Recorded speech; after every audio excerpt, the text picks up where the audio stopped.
देखो आगे है जैन दर्शन का सामान्य परिचय। अब हमारे जैन दर्शन भी लगा हुआ है। जैन दर्शन में भी हमें वही पढ़ना है, कितने प्रमाणों को मानता है, कैसी तत्व मीमांसा है, कैसी जैन दर्शन की आचार मीमांसा है। तो ये हमें सामान्य रूप से पढ़ना है। वैसे जैन दर्शन और बौद्ध दर्शन तो हमें आगे चल करके चौथी यूनिट में अच्छे से भी पढ़ना है, लेकिन यहाँ पे सामान्य अध्ययन करना है तीसरी यूनिट में। तो जैन दर्शन का सामान्य परिचय है। जिस समय भारतवर्ष में बौद्ध दर्शन का विकास हो रहा था, उसी समय यहाँ पर जैन दर्शन भी विकसित हो रहा था। तो इसे क्या माना जाता है कि बौद्ध दर्शन और जैन दर्शन दोनों समकालीन से हैं, क्योंकि जिस समय में बौद्ध दर्शन का विकास हुआ था, उसी समय में जैन दर्शन भी निकल के आ रहा था। तो दोनों दर्शन छठी शताब्दी में विकसित होने के कारण समकालीन दर्शन कहे जा सकते हैं, मतलब छठी शताब्दी के माने जा सकते हैं। जैन मत के संस्थापक के सिलसिले में 24 तीर्थंकरों की एक लंबी परंपरा का वर्णन किया गया है। मतलब अगर जैन मत की बात चले तो जैन मत में 24 तीर्थंकरों को पढ़ते हैं हम लोग। जैसे हमारे ईश्वर मानते हैं, ये लोग तीर्थंकर को मानते हैं। तो इनके 24 तीर्थंकर हुए हैं, जिनमें से पहला जो है वो ऋषभदेव, अर्थात ऋषभदेव प्रथम तीर्थंकार थे। सबसे पहले 24 में से जो पहला तीर्थंकार था वो था ऋषभदेव जी। और अंतिम थे महावीर, अर्थात महावीर अंतिम तीर्थंकार थे। और पार्श्वनाथ का नाम मिलता है जो 23वें तीर्थंकर थे। मतलब एक तीनों का ही नाम प्राप्त होता है। पहले ऋषभदेव थे, 23वें पार्श्वनाथ जिनका नाम प्राप्त होता है इनके दर्शन में, और 24वें महावीर थे। बाकी के नाम प्राप्त नहीं होते हैं, अर्थात अन्य तीर्थंकरों के संबंध में इतिहास मौन ही है। तीर्थंकर उन लोगों को कहा जाता था जो मुक्त होते थे, अर्थात इन्होंने अपने प्रयत्नों से, अपने बल से सभी बंधनों को त्याग करके मोक्ष को अंगीकार कर लिया था। तीर्थंकर किसे कहा जाता था? तो तीर्थंकर उन लोगों को कहा जाता था जो बिल्कुल मुक्त थे, स्वेच्छा थे, अर्थात अपने प्रयत्न से, अपने बल के कारण जिन्होंने सारे बंधनों को तोड़ करके, सारे बंधनों की बेड़ियों को तोड़ करके एक प्रकार से जिन्होंने मोक्ष को धारण कर लिया था, तो उनको तीर्थंकर कहते थे। तीर्थंकरों को कभी कभी जिन के नाम से भी जाना जाता है, जिन के नाम से। और जिन जो शब्द है वो जी धातु से बना हुआ है, और जी धातु का अर्थ होता है विजय, अर्थात जीतना। तो विजय की प्राप्ति करने वाले जिन होते हैं, और जिन नाम होने के कारण ही इनको जैन कहा जाता है। मतलब विजय की प्राप्ति, अर्थात काम वासनाओं के ऊपर, बंधनों के ऊपर ये विजय प्राप्त कर लेते थे अपने प्रयत्नों से, इन्हीं वजह से इनको जैन कहा जाता है। महावीर के बचपन का नाम वर्धमान था। वे राजवंश के थे।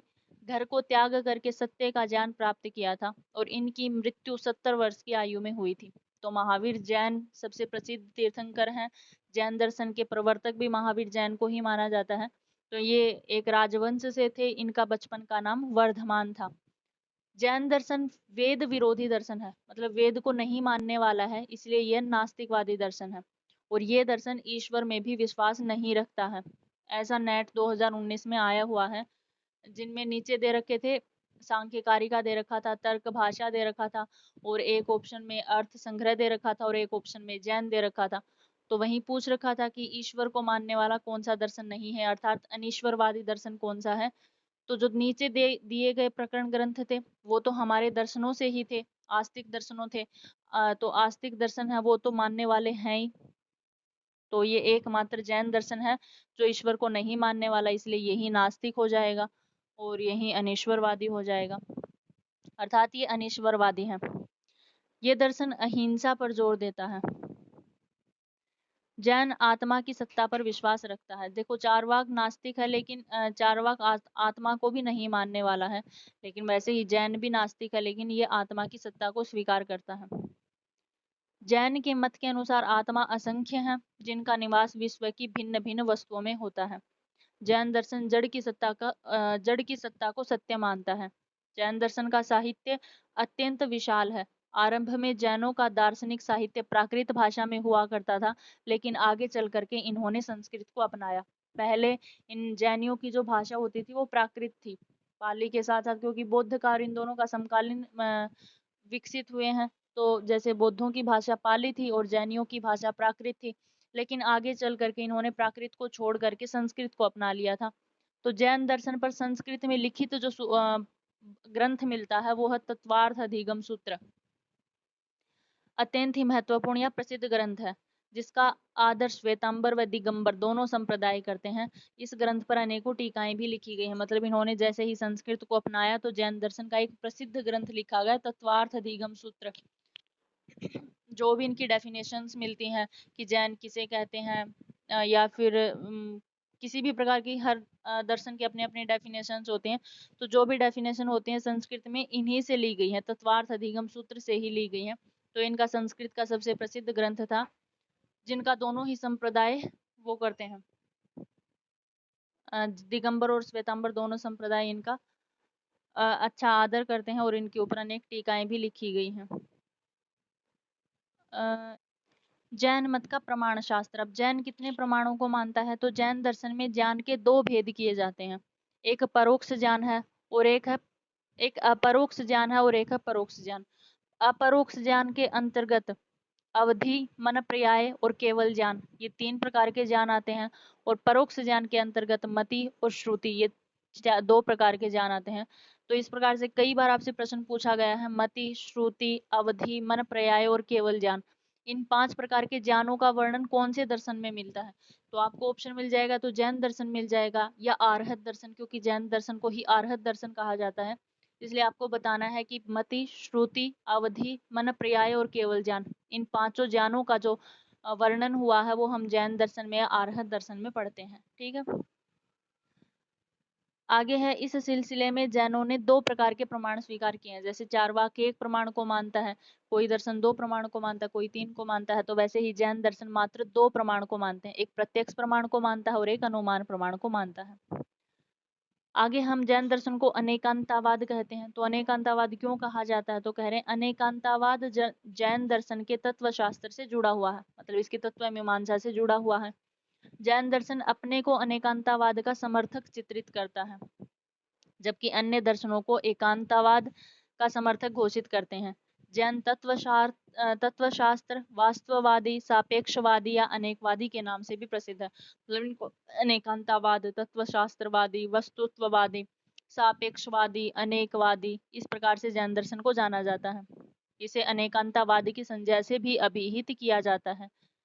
जैनों ने कहा है कि अनंतम धर्मकम वस्तु, अर्थात जैन जीवों के संबंध में अनेकवादी मत को अपनाता है। जैसे इन्होंने पीछे भी कहा था कि आत्मा असंख्य है, अर्थात अनेक है, ऐसे ही जीव अनेक है, इसलिए इनका अनेकवादी मत है। इसके अतिरिक्त, जीव के अतिरिक्त इनका दूसरा जो है वो जड़ तत्व को मानते हैं। इससे जैन दर्शन में पुद्गल की संज्ञा दी जाती है, मतलब जो जड़ पदार्थ होते हैं उनको पुद्गल की संज्ञा के नाम से विभूषित किया जाता है। जड़ तत्व का ही दूसरा नाम पुद्गल है। पुद्गल के भी प्रमुख दो भेद होते हैं, एक अणु पुद्गल होते हैं और एक स्कंध पुद्गल होते हैं। जैनों के मत के अनुसार सारा संसार चेतन जीव और अचेतन पुद्गल से भरा पड़ा है। मतलब चेतन जो जीव होते हैं उनको चेतन जीव कहते हैं, और जो चीजें अचेतन हैं अर्थात श्वास इत्यादि लेने में समर्थ नहीं है उनको ये पुद्गल कहते हैं। तो इनका यही मतलब है कि चेतन जीव और अचेतन जीवों से सारा संसार भरा पड़ा है, जो नित्य है, स्वतंत्र तथा अनेक है, इसलिए अनेकांतवादी के समर्थक है। इस प्रकार जैन दर्शन बहुतत्ववादी, यथार्थवादी इत्यादि का समर्थक है। प्रत्येक वस्तु के दो पक्ष होते हैं, एक होता है नित्यता और एक उसकी अनित्यता। अब है स्यादवाद का सिद्धांत। अब आपसे कई बार पूछा जाता है कि स्यादवाद का सिद्धांत कौन सा दर्शन अपनाता है? तो स्यादवाद का सिद्धांत है वो भी जैन दर्शन का ही है। मनुष्य का ज्ञान एकांगी तथा आंशिक है, अतः यह सिद्धांत स्यादवाद का सिद्धांत है। क्योंकि हम किसी भी वस्तु का जब ज्ञान प्राप्त कर सकते हैं तो हम यही करते हैं कि ये भी हो सकता है या ये नहीं हो सकता, तो ये भी हो सकता है या दोनों हो सकते हैं, इस प्रकार से ये हो सकता है ये नहीं हो सकता, इस प्रकार से हम जो ज्ञान प्राप्त करते हैं, अर्थात ये इसी सिद्धांत को अपनाता है। जैसे स्यादवाद, स्याद अस्ति, स्याद ना अस्ति, इस प्रकार से, तो इसलिए इसको स्यादवाद का ये माना गया है, सैद्धांतिक है। इसी आधार पर जैन दर्शन में परामर्श 7 प्रकार के दिए गए हैं। जैन दर्शन के इस वर्गीकरण को सप्तभंगी नय भी कहा जाता है। मतलब इसी को स्यादवाद कहा जाता है, इसी को सप्तभंगी नय कहा जाता है। तो ये आपसे बार बार पूछा जाता है, हर बार यही प्रश्न आता है। जैसे कई बार आपको ये सातों के सातों हैं, इनको क्रमशः लगाना आ जाता है, या फिर इनमें से कौन सा नहीं है, इस प्रकार से। तो आपको सातों क्रमशः याद करने हैं कि इनके सप्तभंगी नय कौन से हैं। तो आप याद रखना, स्याद अस्ति, पहला है स्याद अस्ति, दूसरा है स्याद नास्ति, तीसरा है स्याद अस्ति च और नास्ति च, और चौथा है ये तीन याद करोगे ऐसे तीन ही नीचे के ये हैं, बीच में एक मात्र जोड़ देना, चौथा स्याद अवक्तव्यम, अर्थात स्याद अस्ति, स्याद नास्ति, स्याद अस्ति च नास्ति च। आगे कहा चौथा स्याद अवक्तव्यम, और स्याद अस्ति च अवक्तव्यम च, स्याद नास्ति च अवक्तव्यम च, और स्याद अस्ति च नास्ति च अवक्तव्यम च। ठीक है, इनके साथ लगातार आपको क्रमशः याद रखने हैं। ये इनके साथ स्यादवाद भी बोल सकते हैं, सप्तभंगी नए भी बोल सकते हैं। तो ये जैनों से लिए गए हैं, आपको जरूर याद रखने हैं ये। आगे है जैनों के द्रव्य संबंधी विचार। जैनों के मत के अनुसार द्रव्य विभाजन दो भागों में हुआ है। द्रव्य होते हैं, एक तो अस्तिकाय द्रव्य होते हैं और एक अनस्तिकाय द्रव्य होते हैं। अस्तिकाय के अंतर्गत जीव और अजीव दो पदार्थ आते हैं, और अजीव के अंतर्गत चार आते हैं, धर्म, अधर्म, पुद्गल और आकाश। अर्थात धर्म से पुण्य, अधर्म से पाप भी बोल सकते हैं। तो पुण्य, पाप, पुद्गल और आकाश, ये चार अजीव के अंतर्गत आते हैं, और अनस्तिकाय के अंतर्गत मात्र एक काल आता है। जैनों का जीव विचार। जिस सत्ता को अन्य भारतीय दर्शनों में साधारणतया आत्मा कहा जाता है, उसी को जैन दर्शन में जीव की संज्ञा दी गई है। मतलब हम लोग उसको आत्मा बोलते हैं कि ये हमारी आत्मा है, आत्मा ऐसा है। तो लेकिन जैन दर्शन आत्मा नहीं बोल करके, जैसे चार्वाक दर्शन आत्मा को आत्मा न कह करके सीधी देह बोलता है, तो उसी प्रकार से जैन दर्शन आत्मा को जीव के नाम से मानता है। वस्तुतः जीव और आत्मा एक ही सत्ता के दो भिन्न भिन्न नाम है। जैनों के मत के अनुसार चेतन द्रव्य को जीव कहा जाता है, अर्थात चेतन लक्षणों जीव है। जो चेतन होता है, जो चेतन प्राणी, उसी को जीव कहा जाता है। आगे है बंधन व मोक्ष का विचार। भारतीय दर्शन में बंधन का अर्थ होता है निरंतर जन्म ग्रहण करना तथा संसार के दुखों को झेलना। जैनों के मत के अनुसार बंधन का अर्थ जीवों को दुख का सामना करना तथा जन्म जन्मांतर तक भटकना कहा जाता है। इस प्रकार जीव का पुद्गल से ही संयोग होता है, यही बंधन है। बंधन भी दो प्रकार का होता है, एक भाव बंधन होता है और एक द्रव्य बंधन होता है। भाव बंधन किसे कहते हैं? तो मन में दूषित विचारों का आ जाना भाव बंधन है, और द्रव्य बंधन है जीव और पुद्गल दोनों का संयोग हो जाना। जीव मतलब चेतन प्राणी का, और पुद्गल मतलब अचेतन प्राणी, दोनों का संयोग हो जाना द्रव्य बंधन कहलाता है। जैनों में मोक्ष अनुभूति के लिए सम्यक ज्ञान, सम्यक दर्शन और सम्यक चरित्र तीनों को आवश्यक माना जाता है। मतलब जैन क्या मानते हैं कि किसी भी प्राणी को अगर मोक्ष प्राप्त होता है तो वो केवल तीन मात्र सीढ़ियों से होता है। एक तो सम्यक ज्ञान होना चाहिए, एक सम्यक दर्शन होना चाहिए, और एक सम्यक चरित्र होना चाहिए। अगर ये तीन मनुष्य में पाए जाते हैं तो उनका मोक्ष आवश्यक होता है। मोक्ष की प्राप्ति तीनों में सम्मिलित सहयोग से ही संभव है। तो सम्यक सम्यक दर्शन ज्ञान चरित्राणी मोक्ष मार्ग। अगर आपसे पूछा जाए कि जैन दर्शन के अनुसार मोक्ष के मार्ग कौन से हैं, तो आपको बताना है सम्यक दर्शन, सम्यक ज्ञान, सम्यक चरित्र। इन तीनों से मिल करके ही मोक्ष की प्राप्ति हो सकती है। या आपको खाली स्थान में दे दिया जाए कि सम्यक दर्शन ज्ञान चरित्राणी इति किम, तो इति मोक्ष मार्गः। या फिर सम्यक दर्शन, सम्यक ज्ञान, सम्यक चरित्र, ये कौन से दर्शन के अंतर्गत पढ़े जाते हैं? तो ये जैन दर्शन में मोक्ष के लिए पढ़े जाते हैं, अर्थात यही मोक्ष के तीन मार्ग हैं। सम्यक दर्शन आता है ये प्रश्न, सम्यक दर्शन किसको कहते हैं? तो कह रहे सत्य के प्रति श्रद्धा की भावना को रखना सम्यक दर्शन कहा जाता है। मतलब किसी भी सत्य के प्रति हमेशा हमारी श्रद्धा को रखना ही सम्यक दर्शन है। सम्यक ज्ञान किसे कहते हैं? तो कह रहे सम्यक ज्ञान उस ज्ञान को कहा जाता है जिसके द्वारा जीव और अजीव के मूल तत्वों को पूर्ण ज्ञान होता है। मतलब जीव और अजीव के मूल तत्व, जीव क्या है, अजीव क्या होता है, इनका जो पूर्ण रूप से तत्वों का ज्ञान प्राप्त होता है वो सम्यक ज्ञान होता है। और आगे है सम्यक चरित्र, हितकर कार्यों का आचरण करना और अहितकर कार्यों का वर्जन, अर्थात अहितकर कार्यों को छोड़ना। तो जो कार्य हितकारी हैं, समाज के लिए हितकारी हैं, हमारे लिए हितकारी हैं, परिवारजनों के लिए हितकारी हैं, उन सभी कार्यों का करना, उनका आचरण करना, और जो हमारे लिए निषेध है अर्थात जो हमारे लिए अहित उत्पन्न करने वाले हैं, उन कार्यों को वर्जन अर्थात त्याग देना ही सम्यक चरित्र कहलाता है। और फिर इस सम्यक चरित्र के अंतर्गत ही पंच महावृत होते हैं। इसी के अंतर्गत बताया जाता है कि हितकर कौन से हैं, अहितकर कौन से हैं। तो कुछ जैनों ने पंच महावृत का पालन ही सम्यक चरित्र के लिए पर्याप्त माना है। इस प्रकार पंच महावृत सभी आचरणों के लिए महत्वपूर्ण माना जाता है, लेकिन बौद्ध में इसे पंचशील के नाम से जाना जाता है। जैसे हम भी अहिंसा, सत्य, अस्तेय, ब्रह्मचर्य, परिग्रह इस प्रकार से मानते हैं, तो पंच यमः हम यम के नाम से बोल देते हैं इनको। और जो जैन होते हैं अहिंसा, सत्य, अस्तेय, ब्रह्मचर्य, परिग्रह, इन पांचों को पंच महाव्रत के नाम से बोल देते हैं। और इन्हीं को अहिंसा, सत्य, अस्तेय, ब्रह्मचर्य, परिग्रह, इन्हीं पांचों को बौद्ध में पंचशील के नाम से जाना जाता है। तो आपसे पूछ लिया जाएगा कि अहिंसा, सत्य, अस्तेय, ब्रह्मचर्य, परिग्रह अर्थात जैनों के जो पंच महावृत हैं वो किसके अंतर्गत आते हैं?